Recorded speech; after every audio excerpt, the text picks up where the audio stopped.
உள்ளே படுக்க முடியாது. ஆமாம், ரொம்ப கஷ்டமாக இருக்குது. இப்போ பாருங்க, இன்னொரு வரல இந்த 5 மணி 4 மணிக்கு எழுந்திரிச்சு சுத்தப்படுத்தினேன். இன்னும் சுத்தப்படுத்துறதுக்கு நமக்கு டைம் இன்னும் தெரியாது. நான் என்ன பண்ணுறது, இதுக்குள்ள இப்படி வந்து உட்காந்து அந்த ரகத்துக்குள்ள இருந்துச்சு.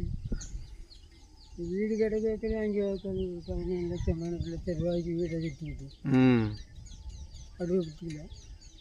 நம்ம இன்னும் அங்கேருந்து வர முடியலங்கிறக்காண்டி இன்னும் ஒரு வீட்டை கட்டிக்கிட்டு இருந்துக்குவோம், புரிஞ்ச முண்டாட்டி 2 வருமா இருந்துக்குவோம் அப்படின்னு நினச்சி அவங்கள காலையில் வருவாங்க, சாயங்காலம் பார்த்துக்கிட்டு சாயங்காலம் 6 மணிக்கு எப்போ சொல்லிடுறது.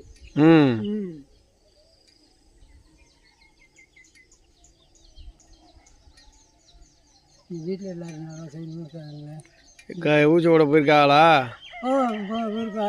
வருவேன். இங்கே வரல, இங்கே வந்துட்டேன்னா இங்கே தங்கிடுவேன். தங்கிட்டேன் அப்புறம் போவேன். எந்த இடத்துல மோட்டருக்கு வச்சிருக்கீங்களா? மோட்டருக்கு இன்னுமே தான் அங்கே அந்த போஸ்ட் போட்டுக்கிட்ட போட்டிருக்கோம் போர். அதான் இடம். அது இங்கிட்டு இந்த பக்கம் எப்படி இருக்குது அப்படின்னு உங்களோட உங்களை வச்சு தானே செய்ய வேண்டியா இருக்குது.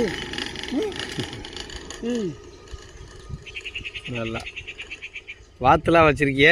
வாத்து வச்சுருக்கேன். ஏன் கேட்குறீங்க, அவங்க சின்ன பிள்ளை ஓட தேவையில்லைங்க. அவன் அந்த மாதிரி என்ன தேவைக்கு நான் சுற்றிக்கிட்டே இருப்பேன். போகணும்.